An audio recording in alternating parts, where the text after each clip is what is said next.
Orang sering terlalu gampang kalau ngomong soal ikhlas. Kayak obat sakit hati versi instan. Udah, ikhlasin aja. Seolah-olah ikhlas itu cukup dengan senyum kecut dan ucapan, "Saya rela kok." Padahal, hati masih gerundel sampai seminggu kemudian. KBBI juga nggak jauh-jauh amat. Ikhlas artinya tulus, bersih hati, tanpa pamrih. Semua kedengarannya manis, tapi kalau dipakai sebagai kompas hidup, rasanya kurang nendang. Masalahnya, ikhlas dalam bahasa Arab itu nggak sesederhana brosur motivasi Islami. Kata ini punya sejarah, punya akar, dan punya bobot yang sering direduksi jadi sekadar niat tulus. Padahal kalau kita telusuri lebih dalam, maknanya bisa berubah total. Dari sekadar perasaan halus jadi tindakan habis-habisan. Tapi sebelum ke sana, mari kita akui dulu. Mayoritas dari kita sudah terlanjur salah kaprah.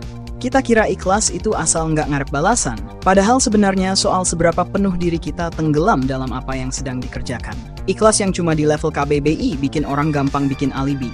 Kerja asal-asalan pun masih bisa diselamatkan dengan kalimat, "Yang penting kan ikhlas." Nah, disinilah letak masalahnya. Kalau ikhlas hanya dimaknai tulus, tanpa bicara kualitas usaha, ia bisa jadi stempel halal untuk segala bentuk kemalasan. Sebelum kita lanjut, seruput dulu kopinya. Enak tenan. Lagi. Kalau kita balik ke akar katanya, ikhlas itu bukan sekadar niat baik yang dipoles biar manis. Ia datang dari kata kerja akhlaso, yuklisu, dan bentuk masdarnya adalah ikhlason. Yang masuk dalam kategori tsulasi mazid rubai, kata ini memiliki banyak arti. Dalam kaidah bahasa Arab, ia termasuk kategori mustarok al-lafzi, alias kata yang punya cabang makna banyak. Kadang malah bikin bingung kalau nggak hati-hati. Biasanya orang berhenti di arti murni, bersih, tanpa campuran. Kayak air mineral yang dijual dengan jargon pure from the mountain. Tapi ada satu arti yang jarang disentuh. Intaha, artinya habis, tuntas, selesai. Ini bukan sekadar murni, tapi benar-benar dikerjakan sampai titik darah penghabisan. Bayangkan kalau makna habis ini dipakai dalam konteks amal atau sebuah pekerjaan. Ikhlas jadi bukan sekadar gua tulus kok, tapi lebih ke gua kerjakan ini habis-habisan, nggak nyisain setengah tenaga pun. Totalitas. Jadi nggak ada ruang untuk amal setengah matang atau niat yang cuma setengah hati, yang hanya sekadar mengerjakan. Di titik ini makna ikhlas berubah drastis. Dari sesuatu yang terdengar lembut kayak doa pengantar tidur, menjadi sesuatu yang keras dan menuntut. Kerja total, tanpa sisa, tanpa excuse. Kalau murni itu soal kualitas niat, maka totalitas adalah soal kualitas aksi. Dua-duanya penting. Tapi makna kedua ini sering hilang dari radar kita. Coba kita ambil satu contoh konkret. Dalam surat Al-Baqarah ayat 5, biasanya diterjemahkan begini. Mereka tidak diperintah kecuali untuk menyembah Allah dengan mengikhlaskan ketaatan kepadanya. Silakan cek di Al-Quran terjemahan Kemenak. Kedengeran manis, adem, kayak doa yang sering dipajang di kalender masjid. Tapi coba kita ganti kacamata. Kata mukhlisina jangan diterjemahkan mengikhlaskan, tapi totalitas. Maka ayat itu bunyinya jadi, mereka tidak diperintah kecuali untuk mengabdi kepada Allah dengan totalitas kepadanya. Nah, sekarang coba resapi perbedaannya. Versi ikhlas ala terjemahan biasa bisa bikin orang merasa cukup dengan niat lembut di hati. Mau ibadah setengah hati, asal niatnya ikhlas, toh dianggap sudah sah. Tapi versi totalitas langsung bikin dada agak sesak. Lo disuruh nggak sekadar niat, tapi tenggelam habis-habisan dalam pengabdian. Setengah-setengah, gugur di pintu. Ini kayak bedanya antara bilang ke mahasiswa, yang penting niat belajar, dengan gua mau lo belajar total, no excuse, no nyontek, no malas-malasan. Yang pertama, gampang dilafalkan, tapi nggak banyak mengubah hidup. Yang kedua, bikin orang keringetan karena tuntutannya berat. Kalau kita serius pakai tafsir totalitas ini, ayat Quran yang tadinya terasa lembut berubah jadi cambuk. Bukan sekadar jangan pamrih, tapi jangan setengah hati.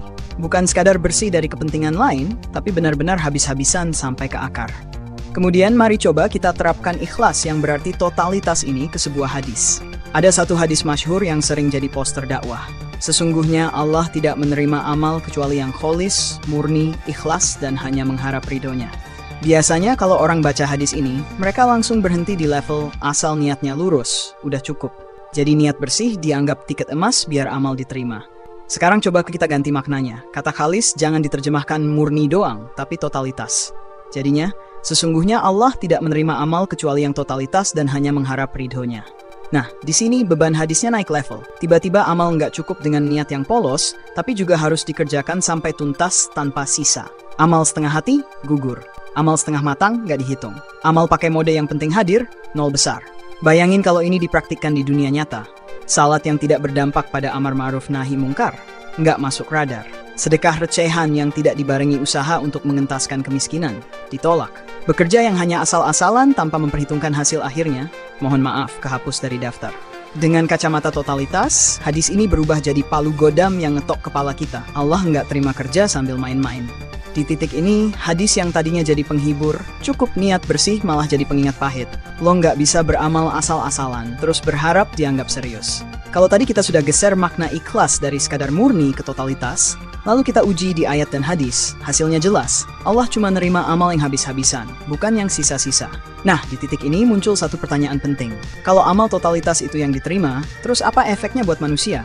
Apa cuma jadi angka misterius di catatan malaikat yang baru dibuka pas sidang akhirat? Disinilah kita ketemu dengan kebijaksanaan Ibnu Athaillah. Beliau kayak nyeletuk jawaban yang agak nyentrik.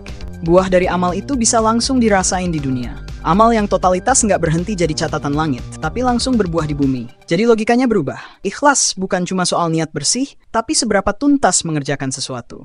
Dan ketuntasan itu otomatis melahirkan hasil yang dalam bahasa agama disebut pahala, tetapi dalam hidup sehari-hari bisa kita lihat sebagai dampak nyata dari sebuah pekerjaan. Ibnu Athaillah dalam Al-Hikam pernah nyeletuk kalimat yang kalau direnungkan bisa bikin kening berkerut. Barang siapa memetik buah amalnya di dunia, itu tanda amalnya diterima di akhirat.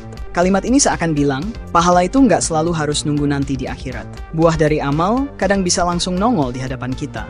Sayangnya, banyak orang keburu mikir pahala itu kayak saldo tabungan gaib di bank akhirat. Lo salat, setor poin.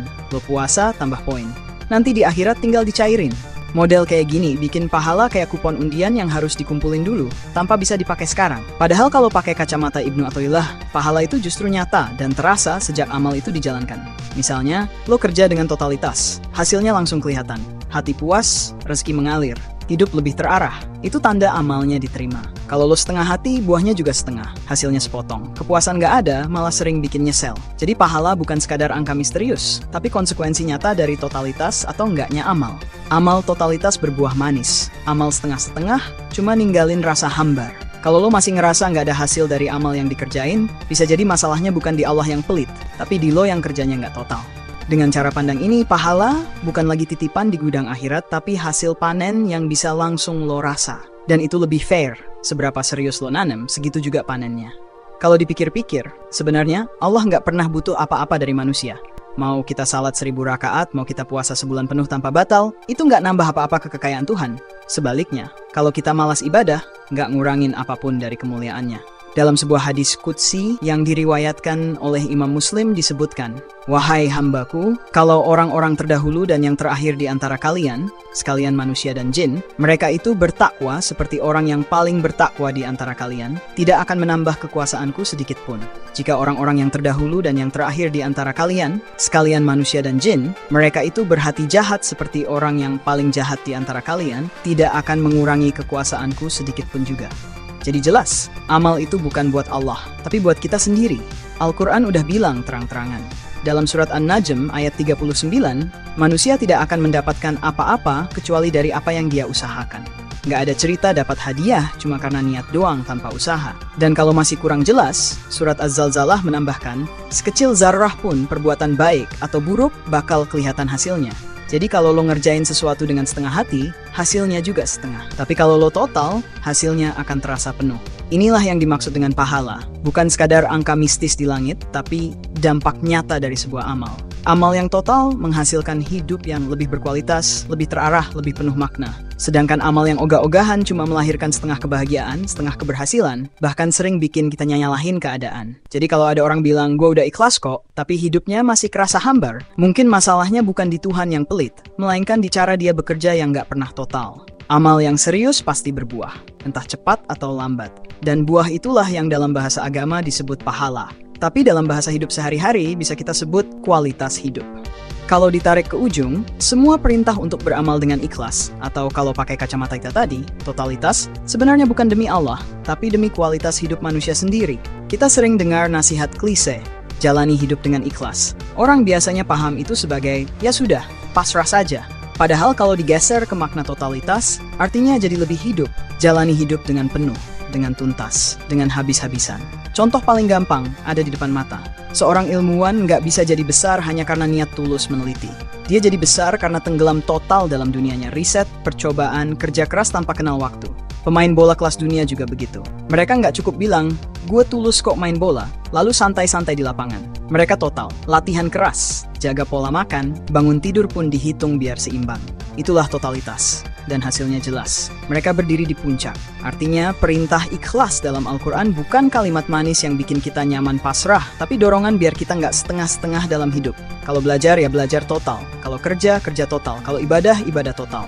Karena hukum alamnya sama, apa yang dilakukan dengan totalitas pasti melahirkan hasil yang maksimal. Jadi ketika orang bilang, jalani hidup ini dengan ikhlas, seharusnya yang dimaksud bukan sekadar bersih hati, tapi hidup dengan totalitas. Jangan main-main. Jangan kasih sisa-sisa tenaga. Karena hidup yang setengah hati cuma bikin setengah bahagia, sementara hidup yang totalitas bisa bikin lo berdiri tegak dengan penuh makna. Pada akhirnya, ikhlas itu bukan soal melepas, tapi soal menuntaskan. Hatur nuhun semuanya, sekian dan mudah-mudahan Gusti Allah setuju.